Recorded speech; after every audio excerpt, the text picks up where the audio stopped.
کراچی میں street criminal کا راج۔ کراچی میں شہری ڈاکوؤں اور اسٹریٹ کرمنلز کا نہایت آسان ہدف ہیں۔ کراچی میں اسٹریٹ کرائم کی وارداتوں میں اضافہ ہو گیا۔ سی پی ایل سی نے ماہ ستمبر کا ڈیٹا جاری کر دیا، جبکہ شہر میں 9 ماہ میں 68,000 سے زائد اسٹریٹ کرائم کی وارداتیں رپورٹ ہو چکی ہیں۔ رپورٹ کے مطابق ستمبر میں 4,819 وارداتیں رپورٹ ہوئیں۔ سب سے زیادہ موٹر سائیکل چوری کی وارداتیں رپورٹ ہوئیں۔ ایک ماہ میں 4,669 شہری موٹر سائیکل سے محروم کر دیے گئے۔ اسلحے کے زور پر 730 موٹر سائیکلوں کو چھینا گیا، جبکہ 192 گاڑیاں چوری اور 15 قیمتی گاڑیاں چھینی گئیں۔ رپورٹ کے مطابق اسٹریٹ کرائم میں 2,464 موبائل فونز چھینے گئے۔ ستمبر میں اغوا برائے تاوان کا 1 اور بھتہ خوری کے 2 واقعات رپورٹ ہوئے۔ یاد رہے کہ اگست میں 8,553 اسٹریٹ کرائم کی وارداتیں ہوئیں، جبکہ رواں سال ڈکیتی مزاحمت پر 107 شہری قتل کیے گئے۔ شہر میں روزانہ اوسطاً 280 وارداتیں رپورٹ ہو رہی ہیں۔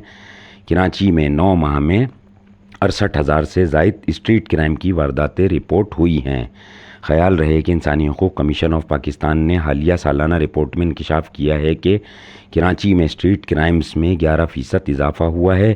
انسانی حقوق کمیشن آف پاکستان نے کراچی میں اسٹریٹ کرائم کی بڑھتی ہوئی وارداتوں پر تشویش کا اظہار کیا۔ ایچ آر سی پی نے انسانی حقوق کی حالت پر اپنی حالیہ سالانہ رپورٹ میں بتایا کہ کراچی میں اسٹریٹ کرائم میں 11% اضافہ باعث تشویش ہے۔ رپورٹ میں کہا گیا کہ کراچی میں سال 2023 کے دوران اسٹریٹ کرائمز کی 90,000 سے زائد وارداتیں ہوئیں، جبکہ 2022 میں یہ تعداد 80,000 تھی۔ یوں ایک سال میں یہ اضافہ 11% ریکارڈ کیا گیا۔